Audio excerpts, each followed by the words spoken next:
On July 3rd, 2019, a group of 9 SERV volunteers flew to Vietnam with the purpose of educating young Vietnamese students in the rural area of Van Tho in the Hai Dung province. We focused on teaching English to children aged 6 to 16 and also raising their awareness of their role in the community and environmental issues through youth workshops.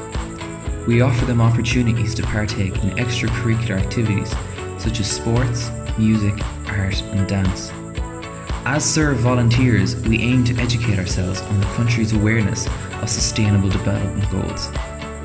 With that in mind, we are focusing on SDG 12, responsible consumption and production.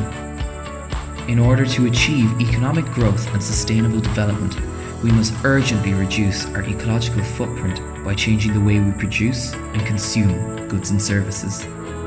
Failing this, the world will be unable to meet the increasing demand for energy, food, water, and other vital resources required to sustain the growing population. Globally, 1.3 billion tons of food are wasted every year, while almost 2 billion go hungry or undernourished. In comparison to home, we have found that the Vietnamese people are far less wasteful when it comes to food. They appear to have a greater appreciation for the work involved in food production, and many of them grow a certain amount of food at home, such as bananas, zucchinis, water spinach and rice.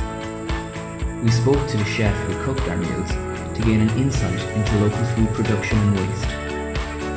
While he does grow some food at home, this is not enough to supply his restaurant. He therefore sources his produce from local farmers, whose food has been quality checked and approved. This food is also grown without the use of any pesticides. Anh mua đồ chế biến là tất cả là phở, nói chung là có nguồn gốc hết. Nói về vệ sinh an toàn thực phẩm là đứng hàng đầu, không phải lo nghĩ gì cả. Vì là ở chợ đấy, lò mổ thì ở gần đây, nên là không lo gì cả. Đã qua được các cái kiểm dịch nọ kia là thoải mái luôn, phải nghĩ là We were also concerned with what happens to food left over from the restaurant.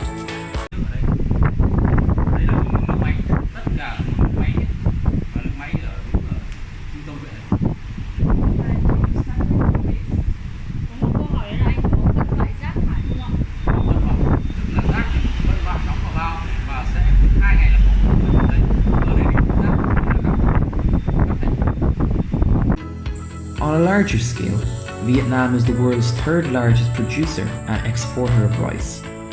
Rice is seen as a gift from God, and people are encouraged to eat every last grain of rice from the bowl to show appreciation for the effort put into growing it. We have noticed that fish farming is widespread, even at local level where some families have small fish farms. It is also very common for families to rear their own chickens and ducks. A major environmental issue in Vietnam is air pollution. In 2017, the average level of air pollution in Hanoi was 4 times higher than what is deemed acceptable by the World Health Organization's air quality guidelines. We have seen evidence of this even in rural areas with smog and the tendency for people to cover their mouth and nose while cycling or travelling on motorbikes. An interesting finding was the school's reliance on bottled water. Discussing this with the principal, he stated that the drinking water is supplied by a reliable water supply company in the province. Ở nhà trường mình thì sử dụng toàn bộ là hệ thống nước sạch, tức là do mình đặt mua cung cấp của nhà cung cấp dùng toàn nước sạch. Nhưng mà nước uống cho học sinh mình uống tinh khiết, nhưng mà tinh khiết. We observed empty water bottles being collected, which are returned to the supplier, refilled and redistributed. It is reassuring to know that these bottles are not simply discarded after one use. Within people's homes, tap water is always boiled before use. Cities have a continuous supply of water, with a more limited access in more rural areas. We were interested to find out whether sustainable development is addressed in schools in Vietnam. We spoke with the principal of the school about waste management practices and the topics that are addressed in school regarding the environment. Trong trường thì là các cái bộ môn thì dạy tích hợp liên môn cho nên có nhiều môn học nói về cái vấn đề về môi trường. Thì trong đó thì có bộ môn sinh là nói về rất là chi tiết và có những bài giảng nói về cái việc bảo vệ môi trường và xử lý rác thải để tránh ô nhiễm môi trường. Thiết thực, rất thiết thực trong. Once waste is collected, there doesn't seem to be an environmentally conscious waste disposal system. During our stay, we observed waste being separated into two categories: biodegradable food waste and all other waste items. The biodegradable waste is buried and the rest is burned. The principal alluded to a proper waste collection service operating during the school term that collects and takes rubbish to a waste treatment facility. Despite a growing emphasis on education regarding environmental awareness and care, evidence in the surrounding landscape suggests the country has a long way to go in changing the mindset of the population, with vast amount of rubbish and plastic discarded on beaches and roadsides. SERV is partnered with the Centre for Sustainable Development Studies here in Vietnam.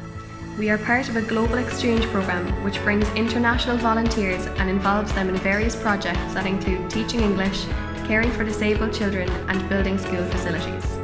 We have been very fortunate to work closely with Hien, the CSDS volunteer coordinator. Her extensive knowledge of environmental issues within Vietnam feed her passion for promoting sustainable living. Hien is an example of the progressive mindset of Vietnam's younger generations and evidence that education regarding sustainability is starting to have an impact. So I do mention the fact that the young generation do have their influence on the old generation by the fact that, for example, they go to university and they participate in a lot of workshop and activity about environment. So they bring it home for their parents and grandpa or grandma who not really pay attention to it. So in general, they do have progress. In summary, despite a need for more education on and implementation of environmental awareness, Vietnam is doing some things well. We were impressed by their appreciation for food and lack of food waste. We have a lot to learn from them in this regard. Air and land pollution is an area of huge concern, along with the lack of recycling facilities and knowledge among the older generations. This will take some time to remedy, but with an increased emphasis on environment and sustainability both in school and local committees, we are confident that the younger generations will pave the way for a brighter and healthier future for Vietnam.